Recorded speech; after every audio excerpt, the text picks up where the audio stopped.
Ang mabuting balita ng Panginoon ayon kay San Juan.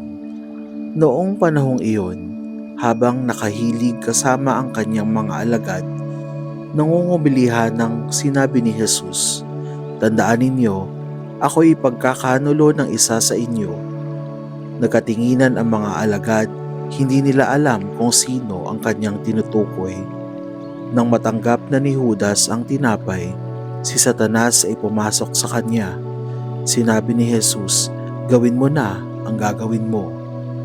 Nang makain na ni Judas ang tinapay, siya'y umalis, gabi na noon. Pagkaalis ni Judas ay sinabi ni Jesus, "Ngayoy mahahayag na ang karangalan ng Anak ng Tao at mahahayag din ang karangalan ng Diyos sa pamamagitan niya. At kung mahayag na ang karangalan ng Diyos, ang Diyos naman ang maghahayag ng karangalan ng Anak at gagawin niya ito agad." "Saan po kayo pupunta, Panginoon?" tanong ni Simon Pedro. Sumagot si Jesus, "Sa paroroonan ko'y hindi ka makakasunod ngayon, ngunit susunod ka pagkatapos." "Bakit po hindi ako makasusunod sa inyo ngayon?" tanong ni Pedro.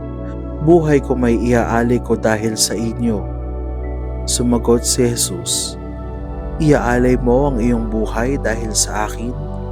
Tandaan mo, bago tumilaok ang manok, makaitlo mo akong itatatwa." Ang mabuting balita ng Panginoon. Pinupuri ka namin, Panginoong Hesukristo. Ngayoy mahahayag na ang karangalan ng Anak ng Tao at mahahayag din ang karangalan ng Diyos sa pamamagitan niya. Isang palaisipan ang mga katagang ito, lalo na kung titingnan ang kabuuan ng Ebanghelyo sa araw na ito. Binabalikan natin ang mga pangyayari bago ihain ni Jesus ang kanyang buhay. Nakatutok ito sa pagkakanulo sa kanya ni Judas Iscariote at pagtatatwa ni Pedro sa kanya ng 3 ulit. Sa anggulo ng katapatan at pagkilala kay Jesus bilang Mesiyas, sila marahil ang nasa magkabilang dulo. Maihahanay ang iba pang mga alagad sa pagitan nila. Kakapusin silang lahat sa pananampalataya. Malagim ang propesiya ni Jesus.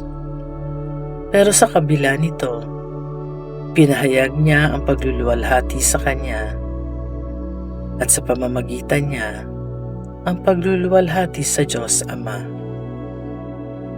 Magiging malinaw ang lahat kung babalikan natin ang tunay na kahulugan ng salitang pagluluwalhati. Sa pananaw ng mga Hudyo, ang pagpupuri sa Diyos sa pamamagitan ng pagsasagawa ng kalooban ng Ama. Nagaganap na ang kalooban ng Ama, kaisa ang kalooban ng Anak.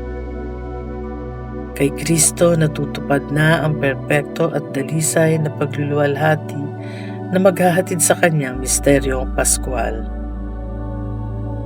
Ano ba ang kalooban ng Diyos para sa iyo? Nabibigyan papuri mo ba ang Diyos sa iyong mga gawa?